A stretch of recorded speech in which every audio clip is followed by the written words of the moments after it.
Netcasts you love. From people you trust. This is TWiT. Bandwidth for FourCast is provided by Cachefly at CACHEFLY.com. This episode of FourCast is brought to you by Netflix. Watch thousands of TV episodes and movies on your PC, Mac, iPad, iPhone, or TV instantly, all streamed directly to you, saving you time, money, and hassle. For your free 30-day trial, go to netflix.com/twit. What sort of future do you think we're heading for? How will we live as we slip into the 21st century?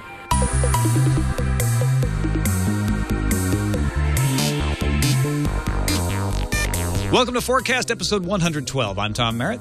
And I'm Scott Johnson. And joining us today, we're very happy to have two great guests on FourCast. First of all, Evan Brown, technology attorney in Chicago, but more famous to us as co-host on This Week in Law and the publisher of InternetCases.com. Well, it's wonderful. I'm glad I can be famous to anyone at all. So it's a pleasure to be here. Thanks for having me. Thanks for having us, Evan. Also joining us, return guest Shannon Morse, host and producer at hack5.org, HAK5.org. Welcome, Shannon. Hi. How's it going, guys? Good. Are you happy to be back? Yes, I am. I did a lot of homework for this. You've been working very hard, studying up. Good. Good. Scott Johnson. Tom. Are you ready for the show? You know what? I'm just sitting here thinking, I don't know that I've ever been more ready than I am right now for this show. I always love having a return guest because it's a chance for us to see if old, predictions came true at all, or if we are even trending towards success on those predictions. And then I like bringing in new and they can feel what it's like to be repeat someday later down the road. I don't know if audio listeners can tell, but Scott shaved his beard. I did, just for this, in fact. In fact, everyone looks good. Everyone on the show except me shaved their beard. Now I feel like over-bearded. Tom, it'll come back. I promise. All right. Let's go to a prediction from listeners. This one comes from previous writer, Divine Sandwich Maker. I don't know if he is divine and a sandwich maker or makes divine sandwiches. I have yet to determine that. But he says... He submitted this idea twice, by the way. Once in January, we didn't read it. I saw it again, and this time it struck me as right. I have a prediction. In 2153, we will encounter an alien race that lives in a rogue planet, as in their planet was knocked out of their solar system for unknown reasons hundreds of thousands of years ago. Initially, we will think that the planet is lifeless, but we will discover that they live deep underground and have artificially evolved themselves to live without a sun, similar to deep ocean species. We will foolishly attempt to steal and forcibly acquire their relatively advanced technology, but having been forced to live a nomadic life and interacting with other sentient species, these aliens will anticipate and foil our attempts. As retribution, most of humanity will be wiped off of Earth and human civilization sent back to the Stone Age. Holy crap. Now, he has written a beginning, a middle, and an end to his epic tale here.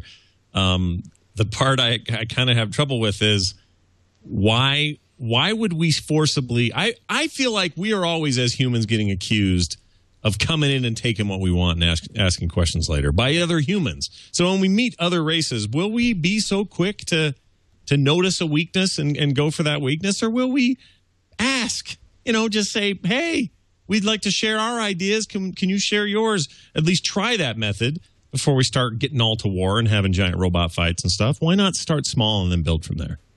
A recent study published in the journal Emotion by psychologists Fiery Cushman, Allison Gaffey, Kurt Gray, and Wendy Mendez provided further evidence that we are much more moral than we think. That we actually have a moral center and we don't want to kill each other all the time. Shannon, weigh in on this. Do you feel like we as a human race are capable of the more peaceful taking of technology than we are of forcibly taking it? Yeah, I totally think so. I mean, I think I recall the first time I was on your show, FourCast. One of my predictions was about aliens. One day we would meet them, and hopefully we would come to them in peace. And I would hope that we would still be peaceful in 53? Did he give a date? Pretty sure. Oh, he yeah, gave a he did. date. Yes, 21:53, 21:53. Sorry. 21:53. Okay, I apologize. Well, yeah, by then we'll be missing our pinky toes, and we will also still be very peaceful. You're right there with me on the pinky toe thing. We don't need them. We should get rid of them. Evan, what do you say to a world where we can ask instead of just take? Are we ready now? Like, let's say now the aliens came in our time now. They show up tomorrow and say, what's up? And what do we do? Do we go in and take it because we're feeling selfish right now and the world economy being what it is and everything? Are we still going to show the kinder side of humanity? Well, there's no doubt that there is a kinder side of human society. I think that's something that's by this point in our evolutionary history, like really deeply ingrained in us. The neocortex has evolved so that altruistic behavior can actually have evolutionary benefits and overcome selection pressures in a certain way. So I don't have any doubt that we have that capacity. I think that it's going to depend a lot on how we're actually presented with the scenario. Scott, you're kind of changing the hypothetical here to have it happen in real time. So a lot of it's going to depend on how they approach us. If we're the ones who are being encountered, that's going to be a lot different than if we were going out to a remote planet like what our prediction here from the guy who wrote in is saying. I'm envisioning something like where they've gone into the middle of the Earth or somehow tried to, for energy constraints, gone to, kind of some kind of geothermal sources of energy there. So I think it's going to depend on what the initial approach and, how we are going to greet each other. If it's just going to be, we come in peace, that's going to depend on how threatened we feel at the first instance. Look, if these aliens are living in the center of a dead planet, they're Khan, first of all. And second of all, they're not to be messed with. There's no energy in a planet that isn't around a sun. If they figured out how to survive on virtually no known source of energy, we should hide from them, not worry about wiping them out. We should stay far, far away, because if we do try to mess with them or even just like accidentally insult them when we approach them, we're toast. Well, I have to agree with you. Isn't an issue? It's an issue of desperation, though, right? Like, how desperate are we for their technology? How desperate are we to take what we think we need to survive? Or are we doing okay and we're just sort of like, they're underground. That's probably not a good idea. Let it pass. Don't you think that, Tom, plays into it a little bit? How desperate the human race is at the time? Perhaps, and how aggressive this planet harboring their center of a dead planet species is. They could be very jealous of our sun, for that matter. They may try to steal it, knock us out of orbit, take our orbit. I walked over Shannon. You were going to say something. Well, I kind of agree with you, Tom, in the fact that we obviously don't want to mess with them if they know how to live underground and they're like, I don't know, cave trolls in Middle Earth or whatever they're doing over there on their planet. But yeah, I mean, they've been around for thousands of years, so they're obviously going to be very, very technologically advanced. At least I would hope so and consider them to be. So I wouldn't mess with them. I mean, we would obviously try to, get some headshots in there, but I don't think it would work out too well. What, do they have an agent? Oh, not those kind of headshots. Different kind of headshots. All right. Yeah. Snipe them, I think, is what she means. But I don't know. It's an interesting idea. The idea that they would be living underground and that suffices for their existence. We may be at a state in that far-flung future where we need to go underground. And we've talked about that on the show a bunch of times. This prediction that at some point we are going to have to dig inward because we are going to deplete our atmospheric resources to the point that no one can live out here. And it might be very lucrative, at the very least, we might want to approach them and do the friendly thing, because maybe our future depends on us figuring out how best to harvest what is underneath us instead of what's above us. And only time would tell, I guess. 21:53, here we come. You see, I'm wondering why we all assume that they're just going to be so technologically badass, for lack of a better term, and that they're going to be mean and that they will have evolved special capabilities that should make them scary to us. I see that could be the exact opposite. If they've had to go underground in order to survive there, the good traits that are going to be selected for in their evolutionary process are going to be like low metabolic rates. So only the real slothful will survive. If they're living in darkness, there's a chance that their eyesight or their faculty to see will evolve out. There's all kinds of subterranean species here on Earth who can't see anymore. So why do we think that they would be anything other than just kind of like low metabolic rate slothful creatures that may or may not have. Oh, and another thing, if they're down there, they're probably avoiding predators, so they may not have any like real defenses. They wouldn't have any need for it. So it could be that they're just kind of like just these slimy creatures that are there doing nothing at all, just like hanging out in the darkness. I don't know. Avoiding visible life, they may have developed the ability to see dark energy. Oh, that's it. And incredibly impenetrable armor. Like, what happens? You just walk in there with a cell phone light and just blind them all. Like, they wouldn't know what hit them. They'd just be like, I can't turn move that quickly. Off. Leave us alone. I can't get to my killer technology because I'm too slow and blind. But that's true. That's true. Who knows? Well, Divine Sandwich Maker, you've done your job and provided us with a provocative topic. Send us your predictions, everybody. Our email address, fourcastpodcast@gmail.com, or you can post them up on the web at our website, fourcastpodcast.com. Before we get to the main predicting, this episode of FourCast brought to you by Netflix. Netflix streams thousands of TV episodes and movies directly to you instantly, saving you time, money, and hassle. Watch them whenever you want, how often you want. All kinds of movies and television shows available at one low monthly price. You can watch them on your phone. You can watch them on your television with an Xbox 360 or a PS3 or a Nintendo Wii. If you're not a gamer, you can use an Apple TV. There's a brand new Apple TV out, a Roku box. With Netflix, you can watch TV on any of these devices and many more I'm not even mentioning. And once you begin watching a movie or show on one device, you can finish it on a different one. It remembers where you paused, where you ended up, to make it easy to watch. So try Netflix today for 30 days for free. Go to netflix.com/twit. Use that URL to sign up for your free trial, netflix.com/twit. And we thank them for their support of FourCast. Let us get into the main predicting, and Evan, we'll start with you. What are your predictions, sir? Okay, here's what's going to happen. Nanotechnology is going to make our lives better because it will assist us in making better decisions and having better feelings, thereby affecting our motivations so that we live better lives. And this is going to have pretty broad implications in a number of different areas. And here's how it's going to happen, because I realize I started off with a great general sweeping statement there.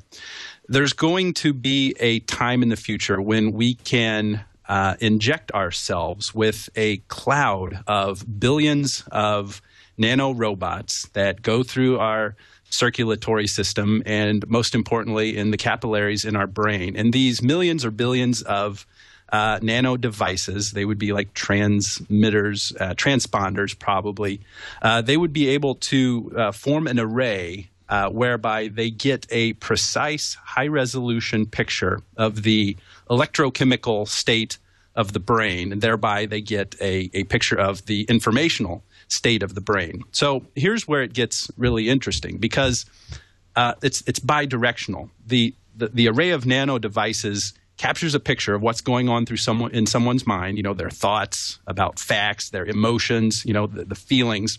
And then the array of transponders can be given directions to affect the electrochemical status of the brain to change those thoughts or to change those feelings. And this could either be done on an ad hoc basis. My assumption is that the array would be configured or linked to like an external computing resource, so that you have a computer out here, in the cloud, for lack of a better way of saying it, that knows what's going on in this person's brain. So you could either make decisions about how you want to affect your feelings or your thoughts in real time, or more intriguingly, and I think this is where it gets really interesting for the folks who are watching the show or listening to the show who don't know me. I'm an attorney. I practice law, so I'm naturally thinking about the legal implications and the regulatory implications, and by extension, a more general picture, the philosophical and ethical implications of all this.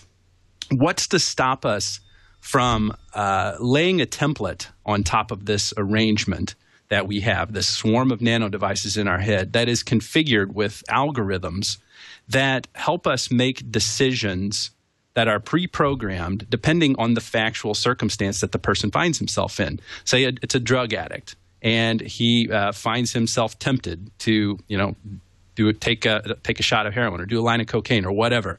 The swarm, the system, could recognize that temptation and affect the brain status in such a way to alleviate that.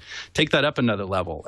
Somebody who's feeling anxiety or depression, the system recognizes that there's something going on in the mind to make the person feel that way, and so the system adjusts accordingly.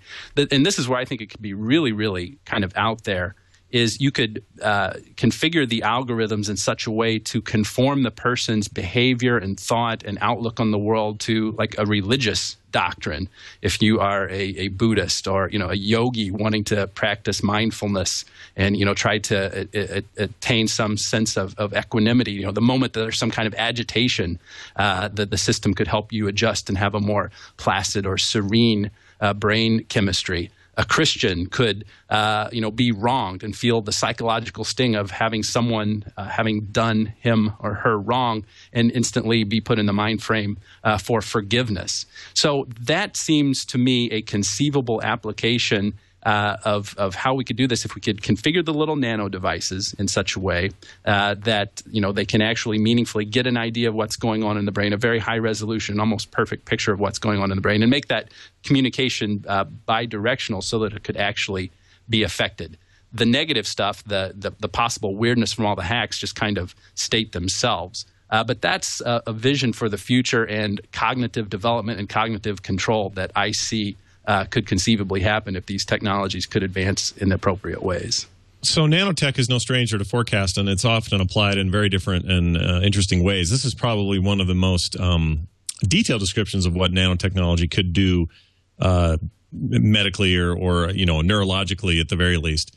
And for me to try to forget about all of the negative use, like the mind control of millions or that kind of stuff, I'm going to try to shove all that to the side for a second. Piracy. Yeah, or whatever. It just seems like it's more fun to play in the positive here with this particular prediction. This idea that these would you mentioned pre-programmed to do certain things at certain states of your life, but I think it could even be simpler than that. And honestly, I feel like we're on a track to do this, because what is medicine other than us harnessing elements and figuring out ways to make them work? And what are nanobots other than things that we need to get better at making and then make small enough that they're essentially medicine? But the idea that you could say somebody who's really struggling with something, I don't know, schizophrenia or something, a really terrible, neurological condition, or somebody who's, I don't know, has seizures. Let's use a simple example. If you experience seizures because you're epileptic or you've got some other form of seizures, be they, the grand mal knock you out type or something more focal or whatever, the idea that we could somehow go in there and have these nanobots be on the ready so that when that electrical overload is starting to kick in, can step in and take charge. That's really fascinating that medical science could get to a point that's truly Star Trekian in that way, because that's really all they're doing, I think. I mean, a lot of times they describe it that way. They're not just putting medicine and who knows what, compounds into your bloodstream when they're doing stuff on that show. They're giving you, assistance via this kind of technology. So I love this prediction, and I think it has incredible application. But then my brain starts to leak over again into the negative side of it and start thinking about it's all the nanobots. Crap. Oh, that's I mean, caused your brain to leak.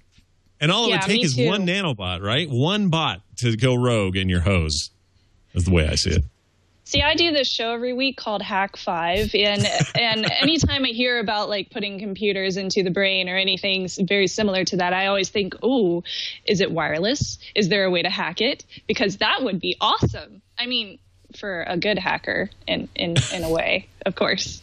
I think it's a really cool idea. I mean, this would have great health implementations if it was used in the correct forms. It would help a lot of people, but I would always have to worry about the security of it and if it would hurt you in any way, if it would hurt your health.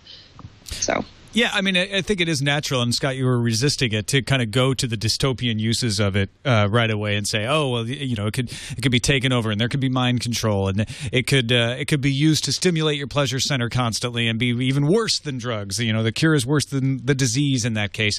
But let's say, because we definitely have technologies that can be used for ill, that we use for good, that we overcome most of those problems and have an acceptable version of this. I think it's a very well thought out vision for nanotechnology. And the first thing that sprung to mind for me when you talked about the ability to replicate, all the nanobots are sending out their status, so to speak, and you can replicate that state of the brain that it's taking a snapshot of. What if you could stream that out to people who have the nanobots in their brain, and maybe not necessarily duplicate exactly what's going on to the brain of someone else, but be able to experience it. So instead of just a camera showing you, a movie would be your brain experiencing a movie from the point of view of one of the characters within the movie, and maybe even switching from person to person.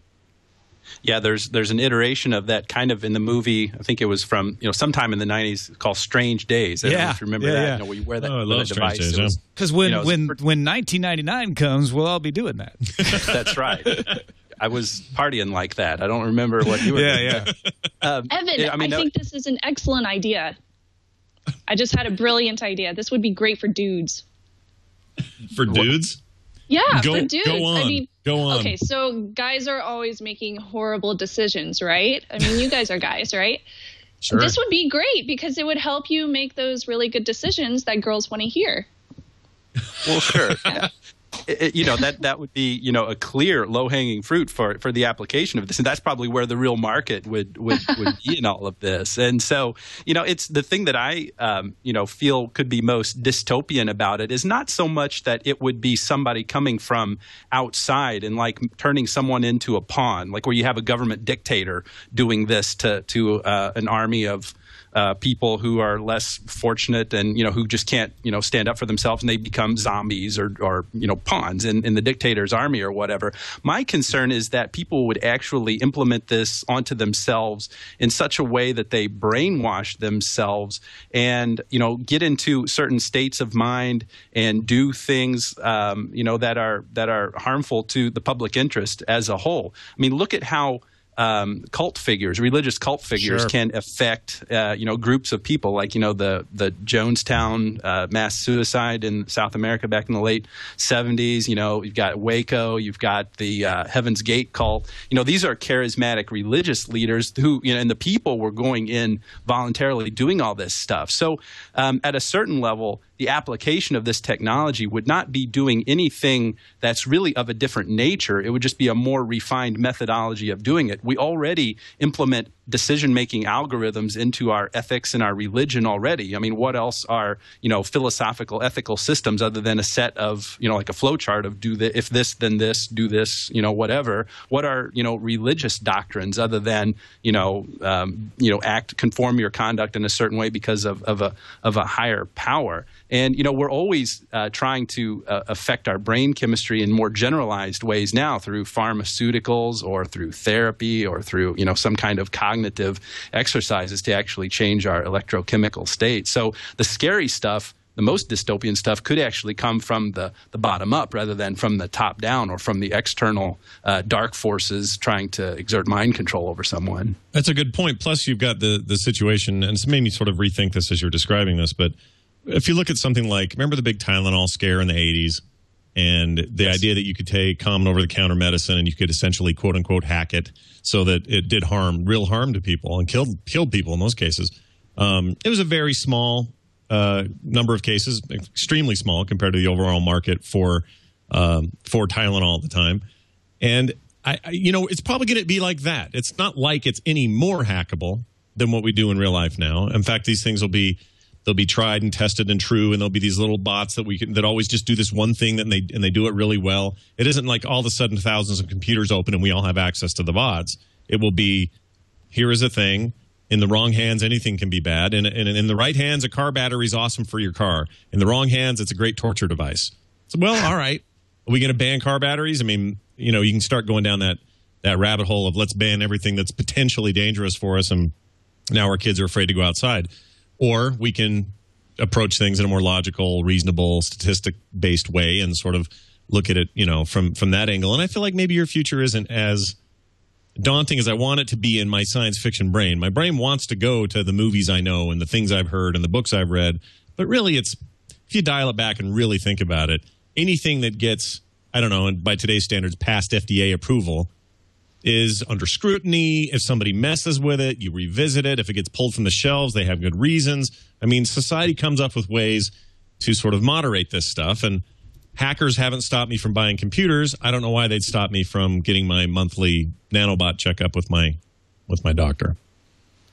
Yeah, I think that the bigger obstacle to this vision is not the ethical or even the implementation of it, but it's the technology. As we learn more about the brain, we know less and less about how it really does what it does. We know more about how neurons interconnect and how they send transmissions and what areas happen to be responsible for this and that. But we also start to find out that, as a matter of fact, neurons do grow in the hippocampus, and we didn't think any neurons grew anywhere. And there's something called gene jumping, where genes are not static through the entire life of an organism, but can actually, change on the fly, and identical twins can manifest different neural behaviors because of it. So, I'm not saying we'll never get there, but the fact of the matter is that's the big obstacle here is actually figuring out how to make the brain do all the things that the nanobots are going to make it do. Right, I agree. 2 steps forward, 20 steps back kind of thing, yeah. Yeah, I mean, the brain is, there have been wonderful advancements just in the past 5 years about how the brain works, but there are still obviously some very fundamental principles about its computational methodology, how it actually does, figure out things that we, haven't figured out, that, certainly are obstacles that we would need to get over, recognizing, its parallel computing structure and the way that all of that works. So, even if we did have the ability to ascertain the particular informational status of each neuron, it appears from what I know about how the brain works, what I've read about it, that even that perfect knowledge of it doesn't necessarily allow us to show how computationally it's going to pan out enough for us to be able to make targeted efforts to affect it. Maybe it'll just be somewhat generalized in the same way that pharmaceuticals are now. All right, Shannon, it's time to pass the predicting stick your way. What do you got for us? Take it. Thank you so much. Enjoy. Is it a mic? Should I hold it like a mic? Yeah, you should. Sure. Please speak into the predicting stick. Let's talk about cars, automobiles. So we have a lot of technology. Yeah. So we have a lot of technology that's been coming out lately for automobiles. There's, GPS navigation that's built in. There's lockdown systems if your car gets stolen for security and all sorts of really cool stuff. But one problem that I've always had with built-in GPSs or just phone ones or anything is that in cities, you lose your signal and then you miss your turn because there are so many streets and they're all super close to each other. Or, for example, you run into an intersection and there's like 5 different conjoining roads. And, it doesn't happen a lot, but it does happen. So you have 2 left turns and you're like, oh, God, which one do I have to take? Another thing we've had come up a lot lately is heads-up displays. So, for example, the new Linux operating system that's coming out for Ubuntu, it has this cool head-up display that you basically just type in a couple of strokes into, press enter, and it brings you to whatever program that you wanted to use if you can't really remember keystrokes, which is a problem that I've always had. Control-Alt-Delete, that's about the only one I can remember. So what I would like to see in car technology is a heads-up display, not a super obtrusive one because that would be not so safe, obviously, but something that would show up on your window that would maybe highlight a street, or it would give you a nice little arrow while it's telling you through the speakers where to go. So we would not only have that built-in GPS system, but we would also have really good navigation for streets, for really busy intersections in busy cities where there are, tons of streets to choose from. I think it would be very helpful. It's a simple one, but that's my prediction. No, that works. So the idea that, the stuff we have today is pretty cool by standards we used to have. But I'm with you that, occasionally, I live by this really great new little freeway connector that hasn't been here very long. We've had it maybe 2 years. And it is a lifesaver because it used to be where I live, we had to take this. It's really just this 1-2 lane road. It's now expanded too, but it used to be basically, 1 lane out, 1 lane in. And that was the only way in or out of the city or up to the freeway. And that's fine, except I also happen to live in the fastest growing city in my state right now. It's just always expanding. When the housing market was crap, it was booming still. No one can really figure this out. And it was crazy. And what that meant was everybody had to go down this stupid little corridor. And if there was any kind of major snowstorm or any kind of wreck of any kind, or small fender bender for that matter, you were stuck, and you were stuck for hours and hours and hours. And there were very few detours that you could take, sort of depending on how deep you were into it, if you knew of some secret crazy way. Well, that was its own challenge when it came to GPS. But then along comes this new highway connector thing to sort of alleviate that. The problem is we've had it for 2 years now, and Google Maps, as an example, on the iPhone or on an Android phone, has not updated their information to include that new road. And even though it is always free and clear and there's always a way to get on it and there's never bunged up traffic on that thing, Google's always telling me to go a different way. That's why there's never any traffic on it. Google's always telling everybody to go the other way. Yeah, it's a good point. And it's funny because it's not even telling me the old way. It's giving me some funky way I'd never even heard of before. That turns out has a huge detour sign on it anyway and sends everybody back the other way packing. So we're as cool and as advanced as we've gotten, we're still pretty terrible at this. Who's going to bring? So here's my question to you: who is going to bring this to us? And you can get real specific if you want. Is it Google? Is it somebody else? Who's going to go in there and make it so we have both map data that's current, accurate, up to, I don't know, a day, because that seems like that's kind of what you need, and maybe hourly when it comes to traffic, but also the front end and the hardware and everything else to make this all happen? Who's got the wherewithal and the desire to make it happen in your mind? I'm going to say, what is their name? OpenStreetMap, I think we mentioned on Tech News Today on Friday. Yeah, because the folks making the maps for iPhoto and Foursquare and all that. Yeah. They're open source, and everybody can join in and include their own information and send it to OpenStreetMap. I believe that's their name. Mm-hmm. So, yeah, I'll go with them. So the answer is we will. We will be the ones. The collective will figure this out and make it happen. That could be really fun. It would be the cheapest way to go. And it'd be particularly fun in going and messing with streets around the houses of people you don't like, turning them off in the wrong directions. Like, don't like that neighborhood. Well, and it's all, isn't that, I don't know a ton about the Open Street View thing, but I understand that, it's a lot about, everyone's under everybody's purview. So if you're misreporting information, there in theory and in best case circumstance, there's a bunch of other people that are either confirming what you're saying is the case or denying it. I'm a huge believer in crowdsource everything if you can.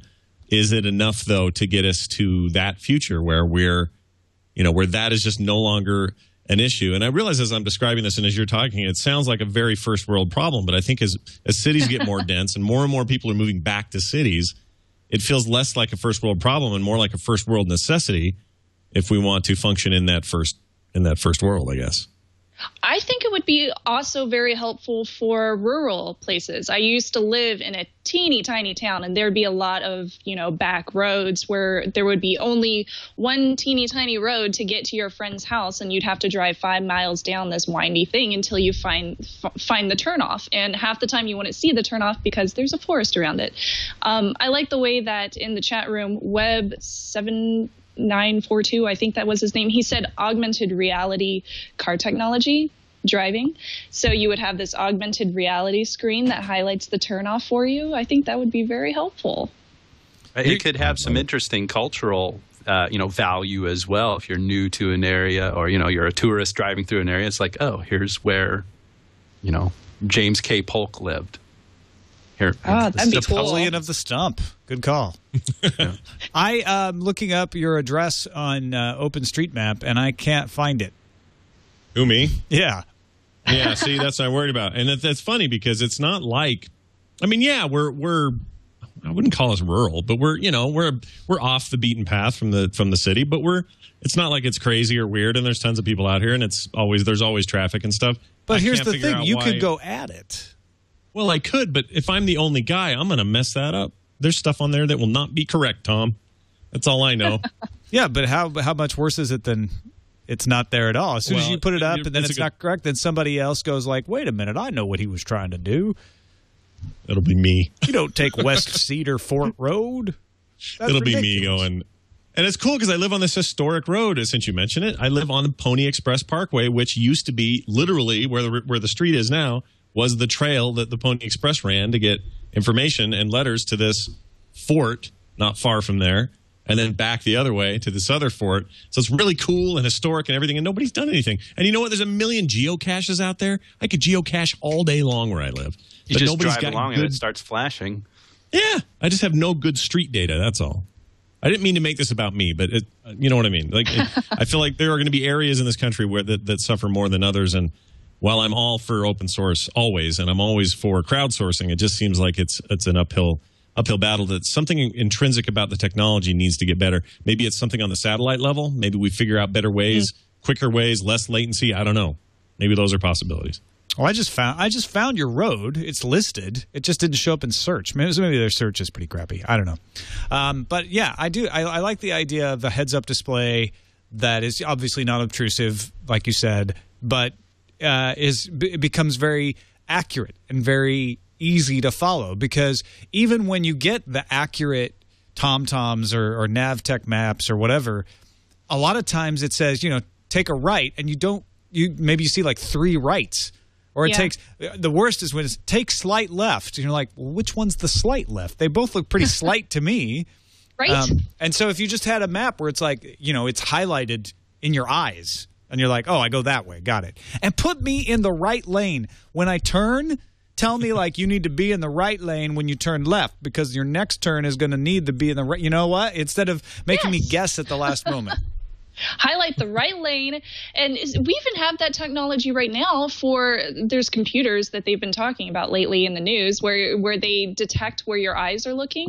And if we had like a heads up display for that where it could detect where your eyes are looking, it could tell you, okay, you need to merge into this lane and then to merge left or right. I guess that is right. Really, in the end, would you rather have that or a self-driving car? Probably a self-driving car. Yeah, it all comes back to that, doesn't it? Yeah. What about you, Evan? Are you one of the people who wants to keep control of the wheel, or are you cool with a self-driving car?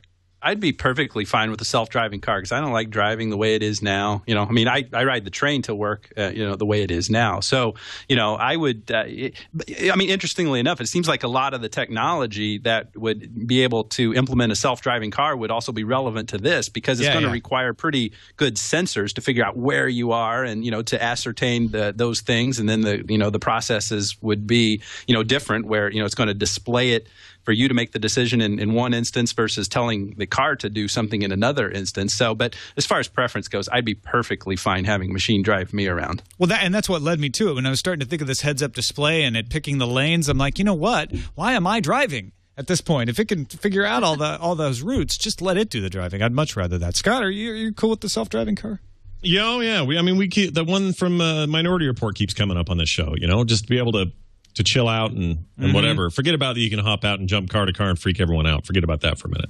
But the idea that they would all just know where to go. They would auto merge. We could use some of our existing infrastructure for this, so they would sort of hover on the existing roads. That sounds awesome to me. And it sounds like, if we're doing that, well, clearly the cars themselves have all the amenities we need. We can eat what we want, do what we want, sleep where we want, whatever. That's where we need to be. And we need to get it to a point where we had this conversation on the show before about how hackable that system will be and how uncomfortable it would be to, be on that road and know that somebody's, gotten into the system and messed things up. But we do that with trains now. Every once in a, I don't know how many years we have an accident. I think we can live with whatever level that is. And yeah, that's the next step. Let's make that happen right now.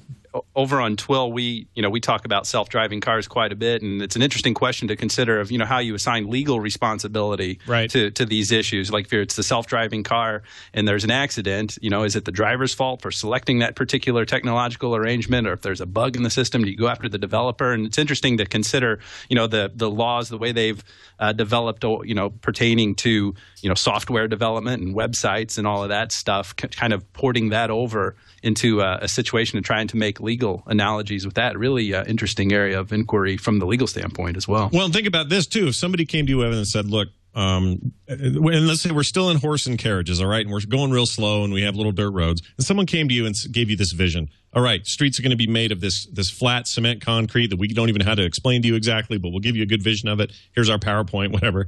And they're going to show you that, and they're going to show you, 8 lanes of cars doing 75 miles an hour. Big metal hulking machines. And you would think, well, my goodness, who's regulating this?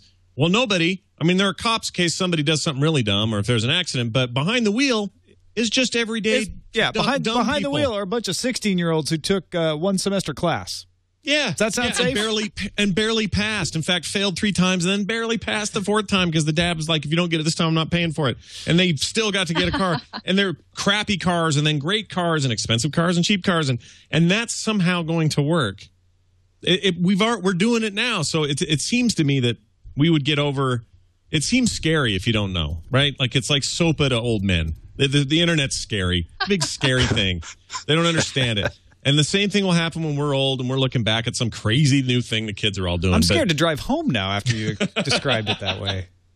It's true, though. They're just a bunch of dummies just like me behind wheels that are, talk about hacking the system. One swerve into old lady Doris next to you, you've hacked the system and you've caused a lot of damage. And,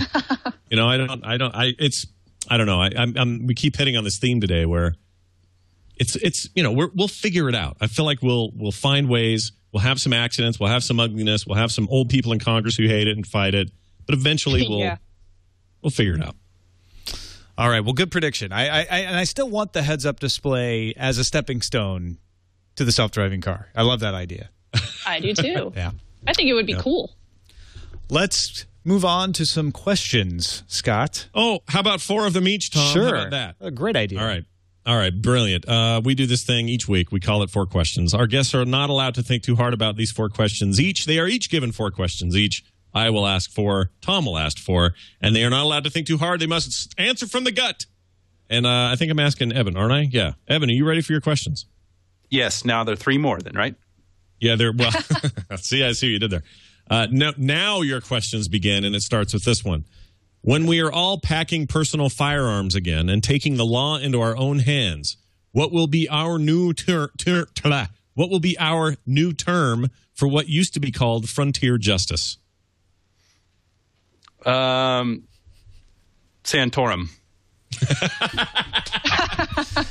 I don't think that word means what you think it means. Awesome. I should have looked on Google. A new word for frontier justice will be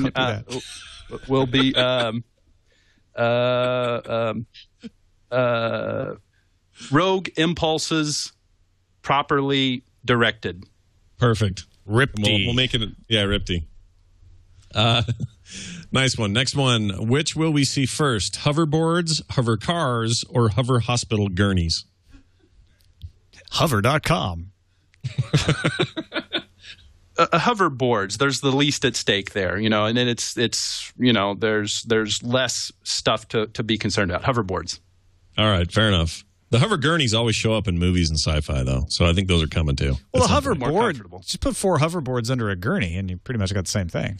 Well, yeah, you go from hoverboard to hover gurney, then to car. That's the etymology of how this is all going to work out. Next question. In the present, ballpark Franks pump when you cook them. What will they do when we don't cook them? You saw I was really reaching for this one. Go ahead.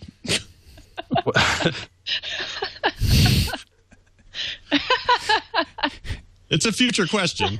Not decay is all I can think of. They'll stay in the landfill for 500 years. Yes. You're right. They'll be ready for us to cook them and plump them. Are they self-cooking? Always. They are now. What are you talking about? In the year 2456, what will be the title of the current favorite courtroom drama / procedural on TV? like Law and Order is today or whatever it is today. I don't watch procedural anymore. But you're a lawyer, so Law and Order. Right. The robot did it. Oh man, you give away every episode when you open. That's horrible. No, but you never know how he did it. That's the key. It's an amazing concept. That's good. You work backwards. I like that. I know like the a robot. lost episode. How's the robot going to have done it this time? Is it the same robot though, or is it a different robot every week? What do you think? That's 5 questions. You've expended your limit, Scott. I think you're asking too much. I'm going to allow it. No, I'm just kidding. All right, Tom, I'm passing it over to you. I'm done with lawyer jokes. All right. Shannon, are you sitting comfortably? Yes, and my cat is making noises. Can you hear her? No, I can't. Okay, good. But she's clawing under my door trying to get in. She's probably trying to tell you something. Yeah, probably. Let's begin. Question number 1. Planet of the Cats, yay or nay? Yay! That's what your cat's trying to tell you. Of course. Planet of the Cats. That'd be awesome. Question number 2. Will the idea of a distinction between humans and robots one day sound laughably naive? This is like the Uncanny Valley type thing, huh? Mm-hmm. Yes, one day it will seem very naive. No, Think on that. Yeah, no, I think we get this whole like robot domination thing wrong. I think we're just going to merge. We will. I mean, we're already Cylons, so come on. Shh, some of us. No, spoiler alert. Question number 3. How many seasons will True Blood last? Oh, dude. Well, let's see. There's like 13 books, I think. I can't remember exactly. See, Charlene's pretty young. So healthy. I'm going to say 22. 22 seasons of True Blood? Wow. Yeah. Take that, Simpsons. Awesome. Shooky. Bring me my teeth, Shooky. Okay. My teeth. That's awesome. Well, he's a vampire. Yeah, exactly. How do you eat? Question number 4. We've seen laptops, phones, tablets, netbooks, ultrabooks. What will the next craziest tech form factor be? Hollow books. Ooh. So the books where you hide your weapons. Yeah. Oh, no, Books I don't think about like not hollow like holographic. they're empty inside, right? You mean Yeah. like holographic. hollow books. I stick There's my the pistol. weed in there. In the hollow book. No, not that kind of hollow book. So the entire interface is just holographic. I like it. Yes, the entire interface. I You want- just tell it on, and it magically comes Yeah. out in front of your face. And it's, what is it like? It's just projected from a really small, tiny thing, or From the nano creature that's just yeah, there you go. living inside of your finger. right? Perfect. And that's 4 questions. Thank you, Shannon. Thank you, sir. And Scott Johnson, that is the end of our show. Can you believe it? It sure is, but it wouldn't be a show if we didn't make sure to point people in the proper direction to find more about our guest online. Absolutely. Evan, of course, as we mentioned at the top of the show, host of This Week in Law, co-host along with Denise Howe, and the publisher of InternetCases.com. Anything particularly going on you want to plug, mention, get people interested in? Well, just watch Twill. We record live every Friday at at Pacific time, 11 o'clock Pacific. That's 1 o'clock here. Tune into that. Really interesting discussions. If you haven't been over there, follow me on Twitter. I'm at Internet Cases, and it's just been a lot of fun being on the show today. I've really enjoyed it. So thanks for having me. Great having you on, and great predictions too. Really enjoyed hearing them. Hey, thanks, Tom. Shannon, always a pleasure having you on the show. I was just on Tech News Today with you on Friday. And, of course, you can catch Shannon all the time on Hack5, HAK5.org. Anything coming up on Hack5 to let folks know about? Oh, let's see. I hacked a USB so that you can not log on to your computer unless you have the USB. So it's like a 2-passworded Windows 7 box. Oh, nice. Little like a key to your computer. Yeah, exactly. Perfect. Good stuff. And useful, too. Very useful, yes. Very useful for security. Yeah, don't stick it in and try to... Don't it won't turn start. Break it. Scott Johnson, what's going on with you? All right, I got an awesome announcement. I made it today on TMS, but I'll make it here for the FourCast listeners. If you were at all interested in my annual event we called Nerdtacular that Tom has been to now, it'll be 3 years in a row this year that he's attended. I've been to it It's so always been often. I remember when that interchange at the highway wasn't open yet. Right. You're absolutely right. It wasn't. 5 years of going, it's gotten bigger and bigger and bigger. This year, we're keeping it the same venue, keeping it nice and friendly and personal, but we are having a concert, and I'm happy to announce that at the end of that day, June 23rd, 2012, at the end of a day of geeky panels and all kinds of interesting people like Tom and Veronica Belmont and many others, we are going to have a concert featuring Paul and Storm, who will play various geeky ballads for the listeners who are there, and we'll also try to stream the event as well. So if you're interested at all in attending or learning more about Paul and Storm or what we're doing at Nerdtacular, they can go to nerdtacular.com and find out all there is to know, including photos and video of last year, which feature the one and only Tom Merritt. It's fantastic stuff. Are you going to allow Paul and Storm to sing the Pirates' Lament? Of course. They're allowed to sing anything they want. They're also allowed to be on panels. They can be on our little game show. They are allowed to do whatever they want to do. Not a fan of the Pirates' Lament? I'm sorry. The Captain's Wife's Lament is the proper name of the Pirates are not lamenting, actually. They have carte blanche currently. They can do what they want unless I'm otherwise convinced. Of the sea. No, I'm very excited that Paul and Storm are going to be there. That's going to be great. Yeah, going to be good. All right, thank you. I'm very excited that you guys were here today as well. You can find us on the web, fourcastpodcast.com. Send us your predictions. Email us, fourcastpodcast@gmail.com. That's it for this episode. We'll see you next time. Bye. I know. But it's only 32 years away. Well done. Great show. Shannon boogie in there at the end. That was great. Nice dancing. My cat wants to get in. Yeah, let your cat in. Should I let your cat in for the first question of the 4 questions? Yeah. Planet of the Cats. Jeez. Crazy. Come here. You know, our dog, one of our dogs, Django, just whines like crazy when you close a door. Then you open it. She doesn't want to come in. She just wants the door to be open. She'll run down the hallway, and then she will scurry towards the door real fast and try to jump up and, like, bang her way into the house or into the room.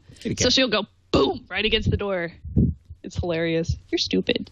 The best cats are stupid. I love stupid cats. Her name's Starbuck. Oh, nice. ESG. Yeah. She's cool. Katie Are you happy Sackhoff. now? So it's not the Dirk Benedict version of Starbuck, then? No, it's the Katie Sackhoff version. The one I think is hot. Me too. Dirk Benedict? Oh, no. Oh, yeah. No. He's a hottie. I'll tell you what. Face, right. Never forget. All right, well, that's it. I'm going to turn it over to All About Android. Thanks again, Evan. Thank you. Had a great time. See you later, Tom. All right, Thank take you, care. Scott. You, Shannon. You betcha. Oh, yes, I hope to see you guys again soon, both of you. See you guys later. Bye, Shannon. Bye, Kat. Bye, Starbuck. Bye, Scott. I'm a kitty. I'm a dancing kitty.